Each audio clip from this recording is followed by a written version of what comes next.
we hope that can be part of this very nice opportunity.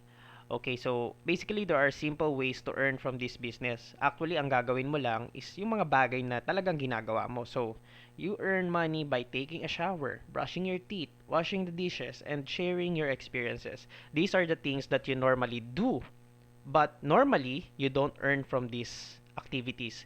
But by venturing our activities, you will be earned by doing these simple things. Later on, you will know kung paano gumagana talaga tong business na to. To understand that better, it is very important that we know that time and money is always involved in businesses. All right. So in here we have Robert Kiyosaki's cash flow quadrant. Robert Kiyosaki is an author of New York Times best selling book which is called The Rich Dad Poor Dad. Dun sa Rich Dad Poor Dad, sabi niya, there are four ways to earn income. In here, we have the ESBI. The E stands for employees, S for self-employed, B for big business owners, and I for investors.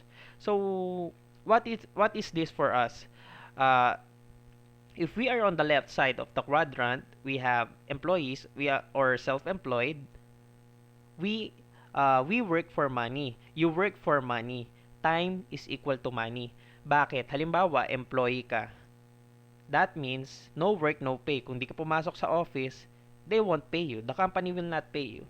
Same here for small business owners or self-employed. We have the lawyers and doctors. For instance, a dentist. A dentist, kapag hindi sila nagpunta sa clinic nila, of course, they will not get paid because wala silang magiging patient sa current location nila, right? So they have to go to their clinic in order for them to earn. And the worst case scenario is minsan nasa clinic sila but there's no client or patient. So that means even if they spend that time, they don't have money. So that's it for the left side of the quadrant for the active income earners. On the right side of the quadrant, however, we have passive income earners. Ibig sabihin ng passive income, money works for them. Kumbaga, hindi sila yung nagtatrabaho para sa pera. Money generates money. So that's how for passive income. Yung time nila not equal to money. Okay? Paano nangyayari yan? Let's take for instance a business owners, big business owners. Halimbawa, SM.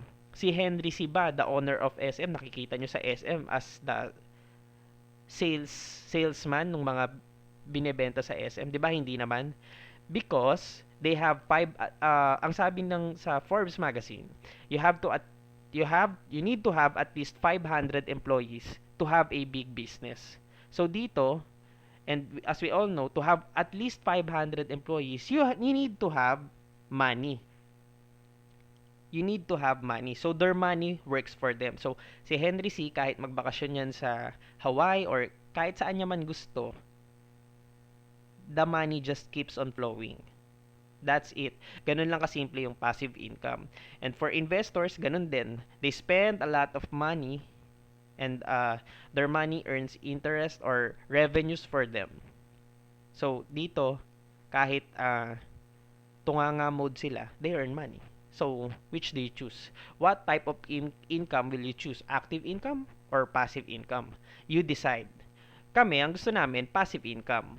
And that is why our opportunity generates both active and passive income. It's active income and passive income. Parehas yan pera. Kami, we want both. So what do we do in our business is that we help people from the left side of the quadrant who earns active income, we have the employees and self-employed, to learn how to earn passive income as a business owner. Okay ba yon? So, how do we do that? First, we need to understand our business model. So, ito kasi yung traditional. The traditional distribution goes this way. Lahat tayo, di ba, consumer. So, here, consumer. Lahat ng consumer, bumibili yan kay retailer. Ayan. Si retailer, bumibili yan kay wholesaler. And si wholesaler, bumibili yan kay manufacturer. So, ano ngayon kung ganyan yung traditional business distribution model natin?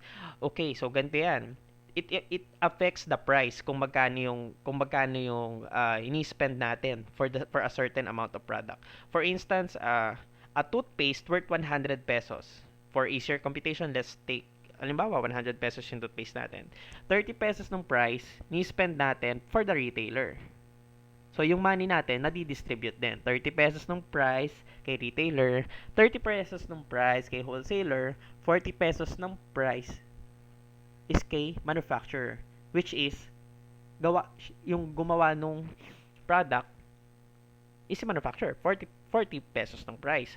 Kung titignan mo, 40 pesos pa lang gawa na yung product. Dito dinaanan lang yung dinaanan lang sila ng product, you spend 60 pesos for them. Is it unfair? Of course not. Kasi sila may gastos din, and since business yan, they have to earn, right?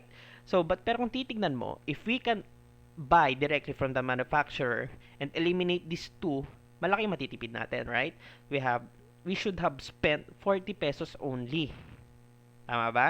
So, dito sa business natin, what we do is we form an organization called the Independent Business Owners Organization. Bali, ito yung magiging alternative distribution natin.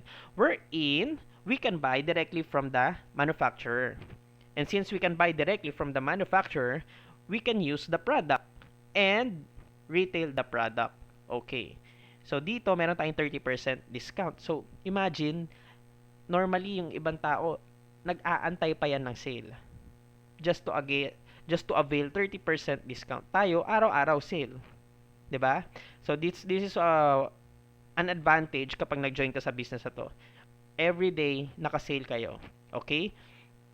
So, how about the other 30%? Okay. Diyan naman, makukuha, through expansion, we will get the other 30%. And this is the most exciting part dito sa business na to, the expansion part. Because in here, through expansion, you can earn passive income. Okay ba yun? Okay. So, when we expand and we use and retail the products, you get a total of 60%.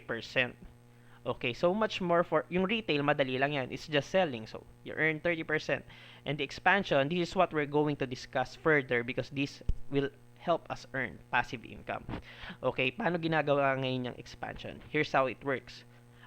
We have 4 partnerships dito sa business na to. We have supplier. Siyempre, sila yung nag-manufacture ng products. Okay, we also have the system wherein, ito ngayon yung training system natin wherein, tinuturo sa atin how to become a successful business owner. Kasi kung mapapansin mo, ang McDo, kaya sila nagiging successful because meron silang sistema, meron silang sinusunod, di ba? Ang SM, ganun din yan. Kung mapapansin mo, pare-parehas ang SM. Kasi meron silang system. In this business, we also have this kind of system, okay? And we also have a team. This is a plus for us because normally when you build a business, you have to pay for your team. Bubuo ka ng mga employees. Dito, your team is free. You don't have to pay anything. They will help you until you succeed. Okay, all you need to do is be there. So you are, of course, one of the partners of these 4 pillars because ikaw ang magiging owner ng business mo. This is your business. All you have to do is to use the 3 other pillars para maging successful ka. Okay, so how does this 4 act together? Okay. First, let me discuss first yung ano ba yung mga bagay na dapat nating gawin. How do we earn from this business? As basic as kaya no sinabi ko kanina, just brush your teeth. Just take a bath, take a shower, share your experiences. Wash the clothes, wash the dishes. Ganun lang ang gagawin mo. Ganito kasi yan. Okay, if we buy products, lahat yon may equivalent points. So let's say if you earn 200 points, 3% nun babalik sa'yo. 3% nun babalik sa'yo. So, for instance, naka 200 points ka. 1 point equals 40 pesos. So, yung 200 points na yon 2,640 pesos babalik sa'yo. So, ibig sabihin, if you buy toothpaste, you buy shampoos, conditioners, yung mga bagay na talagang binibili mo and ng family mo, halimbawa, naka 200 points ka, 2,640 doon babalik sa'yo. Question, when was the last time na bumili ka ng toothpaste na may bumalik sa'yo? I don't know if you have that kind of opportunity, but in this business, that's the only thing that you need to do to earn this much. Simpleng simple, di ba? Wala kang ginawang anything new. All you have to do is buy the products that you normally buy. But this time, you will buy it from the supplier. Okay, our supplier. Okay. Uh, Ganun lang kasimple yon. So, what about the sharing of experiences part? Okay, ganito lang kasimple yon. When you share your experiences dun sa mga products na ginagamit mo, that means you also share the business opportunity at the same time. And when they do join our business, for instance, kwento mo yung opportunity nito sa mga friends mo, six of your friends, for instance, lahat sila, syempre, may sarili-sarili din yan pangangailangan like soap, shampoo, toothpaste, etc. Sabi natin, naka 200 points each din sila. Yung points na yon, they will earn 200 points each. Ngayon, yung 200 points na yon, aakyat din ngayon yan sa'yo. So, that means you will earn 1,200 points from them. So, and then, papasok ka na ngayon sa 9%. So, bilang 9%, at the 9% level, you will earn 6,000 pesos. Okay? So, ganun lang yan. Until they share the opportunity. For instance, they share it to other 4. Ngayon, papasok ka na sa 4,000 points. Then, 15% PV. Assuming na lahat to, 200 PV each. So, ngayon, papasok na sa 15% rebate bracket. Then, this will be your income. And assuming na shinare ulit nila yan to other people, you will now have 10,000 PV or point value, then nasa 21% rebate bracket ka na. If you have this kind of structure, this will be your potential income.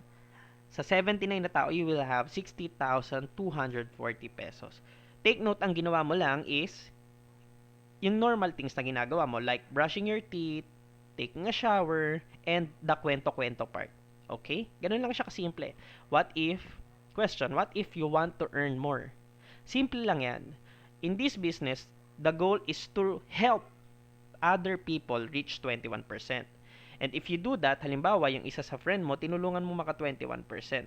That means you will earn 4% passive income. Ang isang team na 21% will give you a team of 4 that will give you 4% passive income. This is at least 16,000 pesos per month. 16,000 pesos per month.